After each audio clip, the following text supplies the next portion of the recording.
Did you know that almost every technology in the iPhone was created with government funding?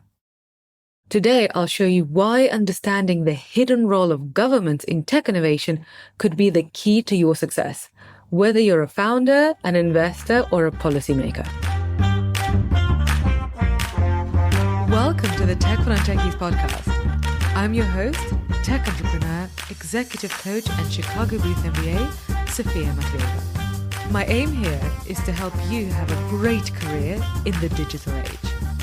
In a time when even your coffee shop has an app, you simply have to speak tech. On this podcast, I share core technology concepts, help you relate them to business outcomes, and most importantly, share practical advice on what you can do to become a digital leader today. If you want to have a great career in the digital age, this podcast is for you. Hello, smart people. How are you today? I am still living by the beach in Bahrain, and I walk past people drinking cocktails in sun lounges every day, and it feels very odd and wonderful because it is December. And the shops here are selling Christmas sweaters with snowmen on them, which looks really weird because the malls are literally surrounded by palm trees.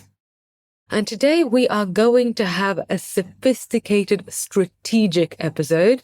But, if you are a long-time listener, you can handle it. You're a smart person. Because today I want to talk to you about a book that has really influenced my work and my thinking. It's called The Entrepreneurial State by Economist Mariana Mazzucato.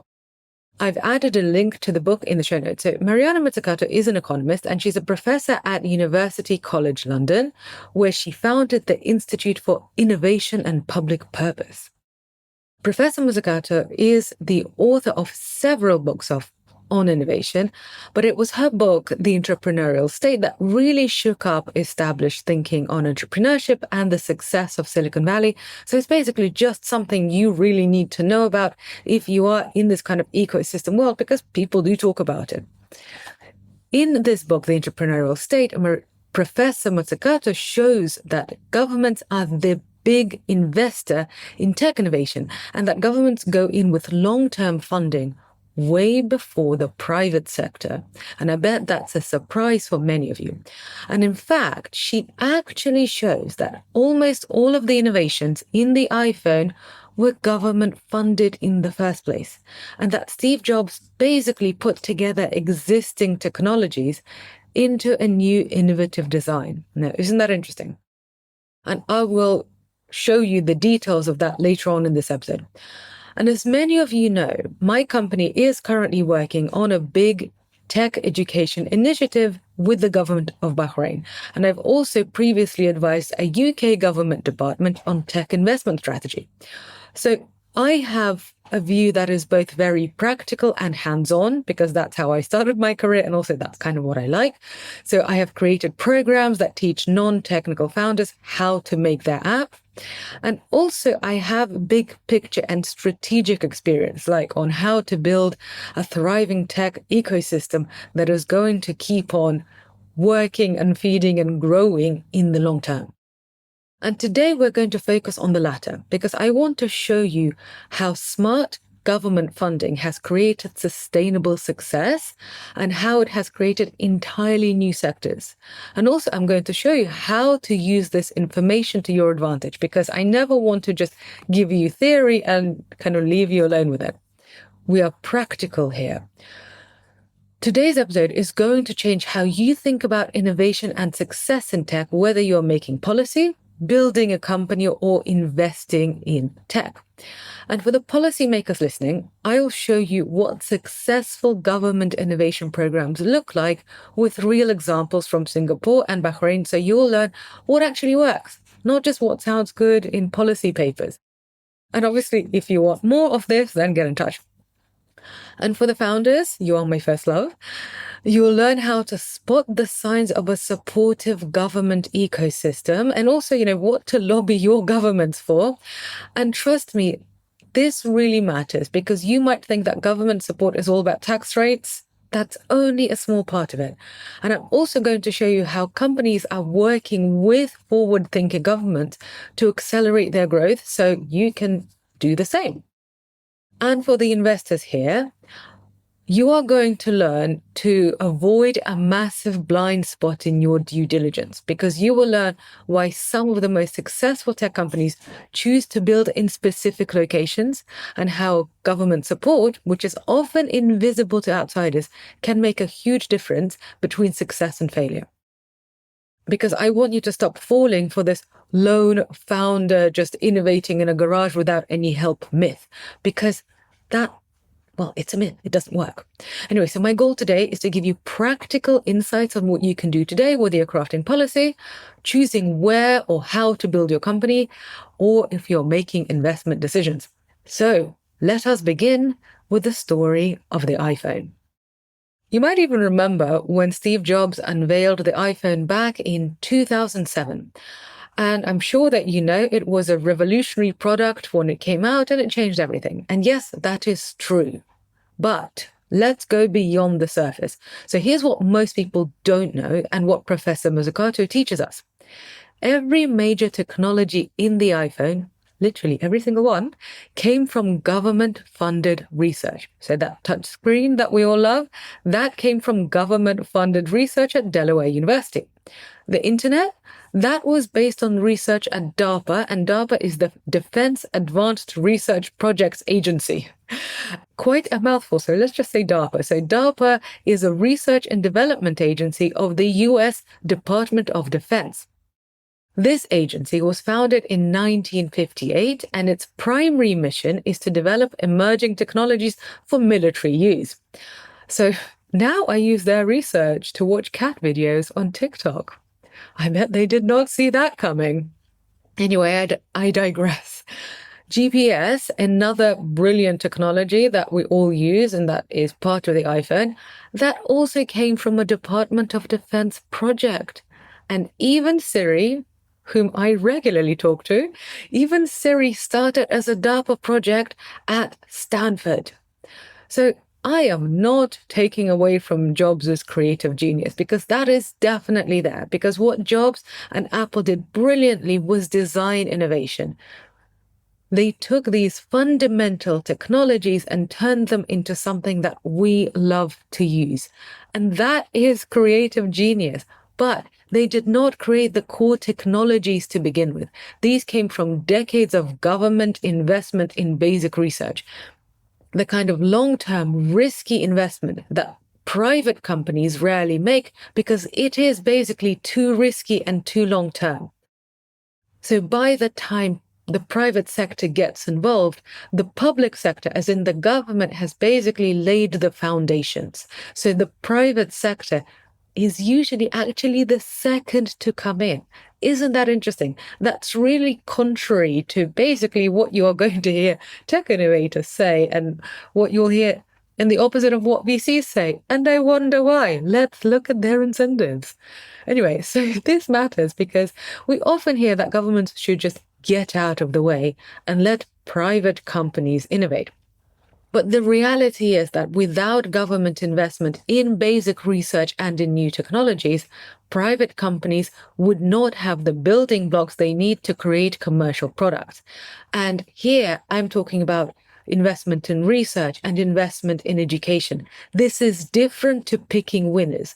Governments are usually pretty bad at picking winners, so I do not think that this is what governments should be doing, but governments should definitely be investing in long-term innovation projects like education, like infrastructure. And now let us step away from Silicon Valley and go to Renaissance Florence. Isn't that fabulous? So I'm currently reading a book about Lorenzo de' Medici, who ruled Florence in the late 1400s. And Lorenzo de' Medici, he was a fascinating man and living in a fascinating time, and he was the patron of Leonardo da Vinci and Michelangelo. So Italian Renaissance rulers like Lorenzo de' Medici and Ludovico Sforza, the Duke of Milan, they were also state actors who funded innovation and creativity. So these Renaissance rulers, who were at times very violent and really fearsome, they were the financial power behind the ecosystems that Europe's most talented artists flocked to. So these people, these rulers, these state actors, they literally created the Renaissance because they funded it. And without their money, the artists wouldn't have been able to do their work. And we're still benefiting from their investments in creativity today. So if you went to France or Italy this summer, you are still benefiting from the investments that they made 600 years ago.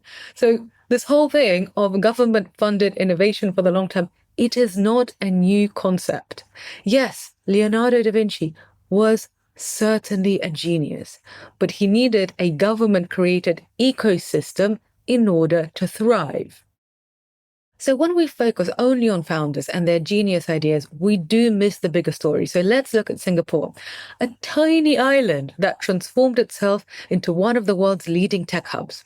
No natural resources, just clear long-term thinking. So let's go back to the 1960s, when Lee Kuan Yew, the founding Prime Minister of Singapore, looked at his country's future, and he made a bold bet on education and technological advancements. And this is at the time when most leaders were just focused on traditional industries. So this is really, really interesting, innovative thinking. And he basically laid the foundations for a knowledge-based economy that Singapore has today. So today, Singapore hosts the regional headquarters for most major tech companies, has a thriving startup scene, and consistently ranks as one of the world's most innovative nations. And this is the result of work that began in the 60s. And I'm actually seeing a similar path here in Bahrain because the government is systematically building up a tech ecosystem in order to go from oil dependence to a knowledge-based economy. So let's look at what good government tech investment actually delivers. Because if we know what good looks like, we know what to strive for. And if you know what good looks like, you can build it, either as a policymaker or a founder. In Singapore today, you can open a new business in 15 minutes completely online, and you can pay for any government service through a single app called SingPass. Now, imagine how much easier life would be if we all had that. I am dreaming. Anyway, let's look at healthcare in Singapore. In Singapore, doctors can access your complete medical history instantly through the National Electronic Health Record System. And this is something that the US is still struggling with.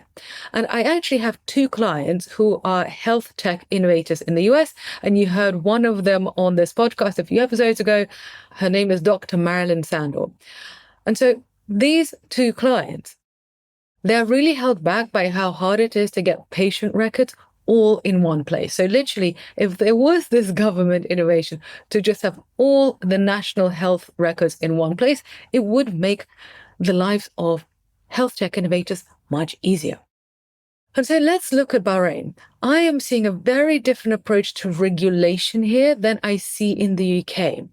So there's something called Bahrain Fintech Bay, which is both a physical location on an actual waterfront, which is lovely, and it's also a regulatory sandbox where companies can test new financial technologies under the central bank supervision. And I think this is a really interesting thing that actually a lot of countries could experiment with too.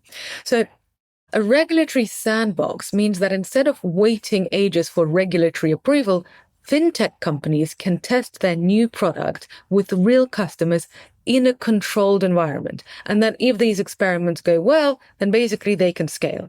And so as a result, Bahrain is now basically the fintech leader across the GCC. And the GCC stands for the Gulf Cooperation Council, and Dubai and Abu Dhabi are also part of that. But kind of the fintech hub where the best fintech innovations come from is often Bahrain. And you know what? I recently met a founder of a New York-based fintech company who came to Bahrain to explore setting up their regional office here. And I asked him why he was considering this place in particular. And he told me something really interesting. So he literally said that people from the central bank had invited him over to ask what his companies would need to thrive in the country. So he literally told me that this has never happened to him before. And to be fair, it's really rare for regulators to be that proactive. And it doesn't mean that regulators do everything that founders ask, right? But it just means that the door is open, that the conversation is happening, and that they're listening. Okay, and now let's talk about the foundation of any tech ecosystem, and that is education. And this is what me and my company, this is what we specialize in. So Singapore did not just create one-off coding boot camps, which really just don't make much of a difference. In Singapore, they built a comprehensive system that starts at primary school and continues throughout people's careers. And this is important for you to think about if you're a founder or an investor, because you need to look at how skilled the labor force is when you are setting up shop or if you're expanding internationally. And even if your business is based in the US, you will either set up a regional office at some point or you will outsource some of your work internationally. So this is why this is important. So again, let's go deeper and look at Singapore. Let's look at their Skills Future program. Every Singaporean aged 25 and above gets credits from the government to spend on approved courses. And so for tech specifically, they subsidize everything from basic digital literacy to advanced programming. And this is basically like saying we are going to fund your learning journey for life. And this is not just for individuals. So companies get to upskill their workers too. And in Bahrain, Tamkeen, and that's the government-funded organization that we work with, they play a similar role and they cover up to 70% of training costs, and they fund certifications, like they're funding some of the Tech for Non-Techies certifications here. And that really helps companies transform their workforces for the digital age. And we can already see results. So because Singapore has been doing it for a longer time, let's look at their results. So Singapore is the number one on the IMD World Digital Competitiveness Ranking in 2024. And IMD is a fancy business school in Switzerland. And also about 80 of the world's top 100 multinational tech companies have their offices in Singapore. And many of these offices are actually regional headquarters. And these results have been decades in the making. So yes, we look at these results, but we need to look at the foundation of why did they get these results? What did they do to get these results? So what does this all mean for you, my dear smart person? So let's break it down for the policymakers, the innovators, and the investors here. So if you're a policymaker, you need to think in decades and not in election cycles. And I totally sympathize. I know it's easier to say than to do. But the success stories I've seen, whether in Singapore or Silicon Valley or Bahrain, they come from sustained long-term investment. So look at your tech ecosystem and ask, are you providing the basic research, education, and infrastructure that innovation needs to thrive in the long term? Are your regulations enabling or blocking new technologies? Are your regulations enabling or blocking investment? I think that's one of the key issues with the FTSE 100 today, where tech companies are just leaving or never even listing on the London Stock Exchange. Okay, but that's another story. Anyway, for founders, this changes how you should think about your location. So as I mentioned earlier, don't just look at tax rates and don't just look at office costs. You need to go beyond that. Look at the entire ecosystem. Is there government support for R&D? What kind of grants are available? Are regulators open to new ideas? You don't have to be invited to the central bank, right? Like not right at the beginning, but essentially, are you seeing that other founders are being invited? Are you seeing that there is this conversation happening? Is there a pipeline of tech talent? Does the education system actually offer the appropriate education, or is it still kind of stuck in the 1960s? Are digital education providers working in that country or not? Or have they kind of left it alone? That's also a sign. Sometimes setting up in a smaller but more supportive jurisdiction might be smarter than fighting for attention in a bigger market. And for investors, my dears, please stop falling for the lone genius founder myth, because just stop it. It is not a thing. You need to make understanding government support as part of your due diligence. You need to have a sober view of the ecosystem in which you're investing. Leave patriotism aside. You can totally love your country, and you can also understand that it is not a thriving tech ecosystem. Companies in well-supported ecosystems often have advantages that their competitors just don't. And this is the cold hard truth. Because access to talent, good education, and regulatory support, they honestly do make a difference. So look for places where government investment is creating new opportunities, because government support is often the difference between success and failure in tech. And that support is usually invisible to the naked eye. So you have to be smarter than the average, and you have to go beyond what's obvious. And this is why I made this episode for you. I know this is not kind of the usual thing that we talk about here, but it's really important that you understand this, because there are these big seismic changes that are happening, and you need to be aware of them if you want long-term success. But, I'm assuming that if you're a Tech on Techies listener and you're still here, then going beyond the surface is your thing. Anyway, I've given you a lot to think about today. So well done for listening. Well done for expanding your mind with me. And if you have found this episode useful, which I assume you did, then please leave the show a rating and a review. It really does make a difference to me and my team, and it helps us to keep on creating this very high quality education content for you. And if you have friends who work in government roles, then send them this episode, because it's really going to help them. And now, my dear smart person, I wish you a terrific day, and I shall be back in your delightful smart ears next week. Ciao!